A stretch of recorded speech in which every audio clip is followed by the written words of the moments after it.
আজ অনেক দিন পরে তিন বান্ধবী একসঙ্গে গল্প করার জন্য বিকেলবেলা উদ্দেশ্যে বেরিয়েছিলাম। যাওয়ার সময় মাকে বলছিলাম, মা একটু তাকাও, ভিডিও করি। মাকে যদি কোনো সময় বলি, মা তাকাও ক্যামেরার দিকে একটু ভিডিও করি, মা পূর্ব পশ্চিম উত্তর দক্ষিণ সব দিকে তাকায়, কিন্তু ক্যামেরার দিকে কিছুতেই তাকায় না। তো যাই হোক, মার সাথে ভিডিও করে রওনা হয়ে গেলাম তিন বান্ধবী গল্প করব বলে।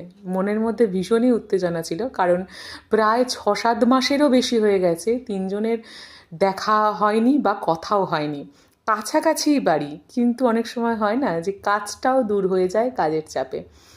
তো তিনজনের তো দেখা সাক্ষাৎ হয়নি। তিনজনে মিলে অবশেষে প্ল্যান করেই কালকে রাতের যে ফটোটা পোস্ট করেছিলাম সেই কারণে তো তিনজনে প্ল্যান করে চলে গিয়েছিলাম। তা বন্ধুদের বাড়ি যাওয়ার আগে কি হয়, খাবার দাবারগুলো পুরো রেডি থাকে। আগে খাওয়া, তারপরে গল্প, কারণ গল্পর মাঝে কোনো রকম ডিস্টারবেন্স চলবে না। তো কিছুক্ষণ না, ঘন্টাখানেক গল্প করার পর হঠাৎ বললো, চল চল চল একটু ভিডিও করি তিনজনে। তো এই তিনজনে পোজ দিয়ে সুন্দর করে ভিডিও করছিলাম।